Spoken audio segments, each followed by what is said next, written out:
No electricity, no cars, no internet. Today, nearly 400,000 Americans live this way, and their numbers are doubling every 20 years. For 300 years, the Amish have refused nearly every innovation modern America has offered, and instead of vanishing, they've grown. How does a community rooted in 17th century conviction not only survive but expand inside the most technologically driven society on Earth? The answer begins with a single act of defiance in the Swiss Alps in 1693. In the Emmental Valley of Switzerland, Jakob Ammann, a minister and tailor born in 1644, initiated a strict reform movement within the Swiss Anabaptists. At the heart of the dispute was the practice of excommunication and social shunning, known as Meidung. Ammann believed that to preserve the purity of the church, members who strayed must be completely avoided, extending even to eating meals together. This strict interpretation fractured the congregations. An elder named Hans Reist led the opposition, arguing for moderation and resisting Ammann's severe excommunications. The division grew to include other ritual practices, such as the frequency of communion and the introduction of mandatory foot-washing services. By 1693, the split became permanent, creating a distinct faction of believers who took their name from Jakob Ammann. This separation occurred under intense pressure. The state church of the canton of Bern outlawed Anabaptist groups entirely, viewing their rejection of state oaths and military service as political subversion. Bernese authorities actively pursued the dissenters, processing numerous court cases for illegal gatherings and authorizing property confiscation, forced labor, and imprisonment. In December of 1693, the government offered a bounty of 100 thalers for Ammann's capture. This internal division, combined with severe state-sponsored repression, meant that remaining in Switzerland became increasingly difficult, setting the course for their survival. The search for safety led these displaced families toward the promise of the New World. In March of 1681, King Charles II granted William Penn a proprietary charter for a new colony in North America. Penn envisioned a holy experiment, a society built on religious tolerance and representative government. Through promotional letters and pamphlets distributed across Europe, Penn's agents actively recruited persecuted Protestant minorities, offering affordable land and a legal guarantee of free worship without state interference. For the Amish, this invitation offered a permanent path to survival. The grueling transatlantic crossing turned their European exile into a journey of hope. On October 8, 1737, the Charming Nancy, a London-built merchant vessel, arrived in the port of Philadelphia carrying the first organized group of Amish immigrants. The passenger list recorded families like the Beilers, Dietweilers, and Chances, who sought a fresh start far from the reach of European magistrates and prison walls. Pennsylvania's legal framework enabled these newcomers to secure land patents quickly under the proprietary system. Moving inland, they settled along the frontier, establishing the North Kill settlement in Berks County by 1740. Here they built the first organized Amish community in North America, clearing the wilderness, building homesteads, and organizing church districts under their first bishop, Jacob Hertzler. The transition from hunted European refugees to rooted American landowners was complete, establishing the geographic foundation of a community that would endure for centuries. To understand how these frontier settlements survived and grew without dissolving into the surrounding American culture, one must look at the invisible social architecture that governs daily Amish life. This structure rests on a foundational spiritual concept known as Gelassenheit. Translated broadly as humility, submission, and self-restraint, Gelassenheit is the deliberate yielding of the individual will to the authority of God and the collective group. It stands in direct opposition to the modern Western ideals of personal ambition, individual rights, and self-promotion. For the Amish, faith is a physical, disciplined practice designed to keep the ego in check and protect communal cohesion. This theological ideal becomes a practical, everyday social structure through the ordnung. The ordnung is an unwritten but binding set of rules that regulates almost every aspect of daily existence, from the width of a hat brim and the style of dress to the specific tools allowed in a workshop. Because these rules are not codified in a single written handbook, They remain flexible, maintained through oral tradition, and locally enforced by the leaders within each individual church district. Twice a year, before the biannual communion service, the members of a district gather to review and reaffirm their commitment to this shared code, ensuring that the rules change only when the entire congregation agrees. Within this framework, decisions about adopting new tools or technologies are made collectively rather than as a form of individual branding. The community evaluates every new invention, whether a telephone, an automobile, or a mechanical reaper, by a single objective standard, whether the tool brings the congregation closer together or pulls it apart. If a new technology fosters individual independence, reduces reliance on neighbors, or introduces worldly values into the home, the church rejects it. These collective decisions are calculated measures designed to preserve physical proximity and mutual dependence. By transforming abstract theology into concrete, daily boundaries, the ordnung ensures that the community remains the ultimate arbiter of how life is lived, protecting their shared identity from being swallowed by modern society. No central office, pope, or national board of bishops governs the Amish people. Because authority rests entirely within individual local church districts, the Amish have developed as a diverse network of communities rather than a single, uniform body. This local independence is most visible in the differences between Old Order and New Order congregations. While both groups share the same historical roots, they apply their traditions to modern life in distinct ways. In Lancaster County, Pennsylvania, the Old Order maintains a highly restrictive code of daily living. They reject indoor electricity, travel exclusively by horse and buggy, and host bi-weekly worship services inside their own homes. In contrast, some New Order districts, particularly in Holmes County, Ohio, allow modest adaptations. While still maintaining plain dress and a simple lifestyle, certain New Order groups worship in dedicated meeting houses rather than private residences. They may also permit limited tractor use for agricultural work and allow shared telephone booths at the edges of their properties.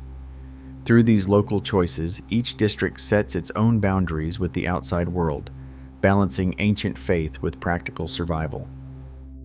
In the late 1960s, school administrators in Wisconsin prosecuted 3 Amish parents, Jonas Yoder, Wallace Miller, and Aidan Utze, for refusing to send their children to public high school.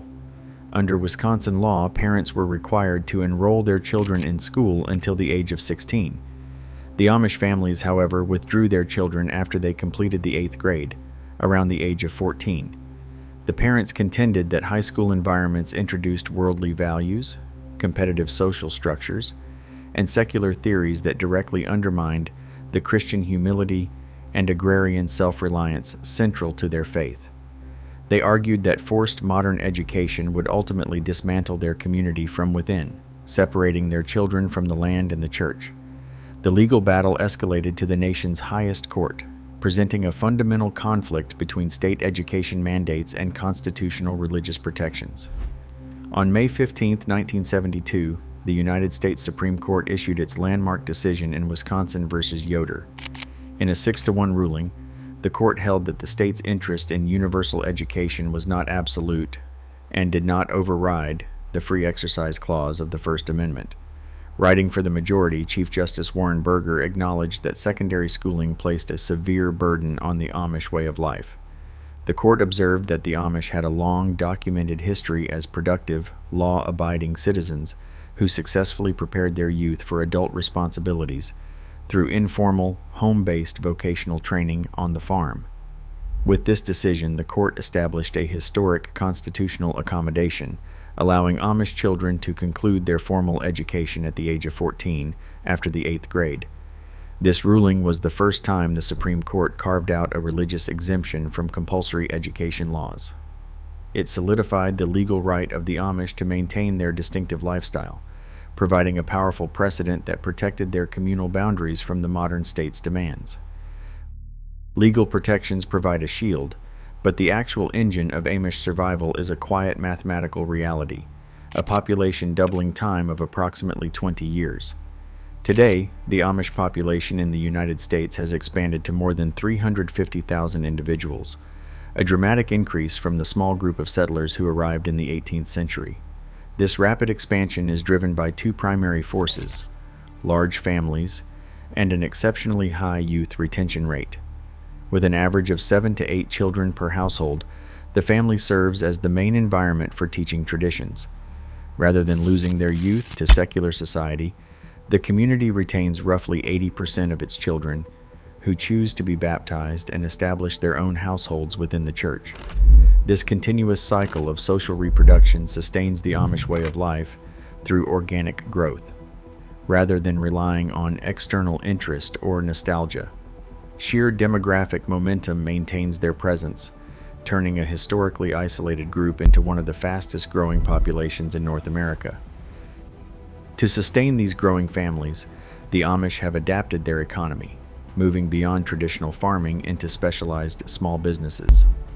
In Lancaster County, Pennsylvania, and Holmes County, Ohio, highly successful furniture-making workshops and food enterprises have emerged.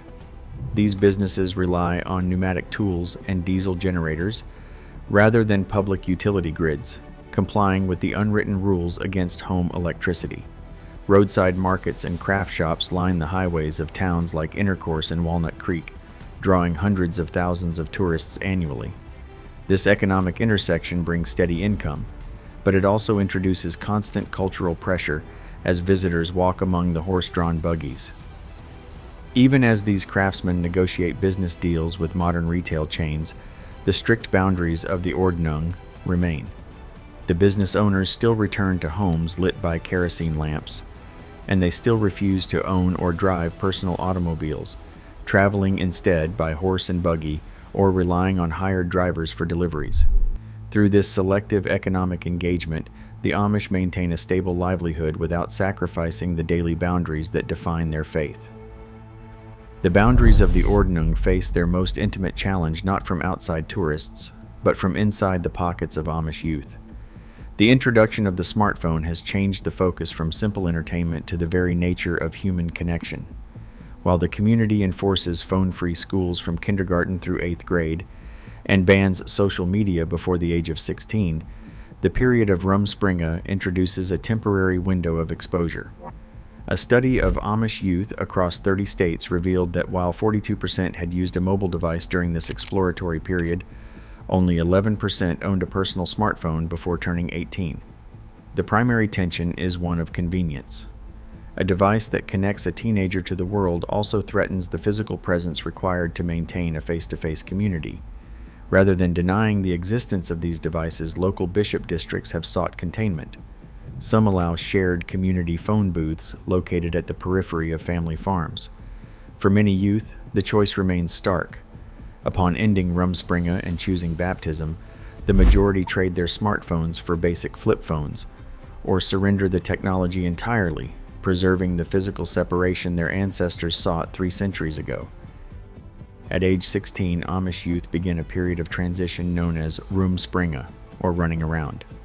During these years, the strict rules of the ordnung are temporarily relaxed. Because the Amish reject infant baptism, they believe church membership must be an adult decision, made with full awareness of its lifelong demands.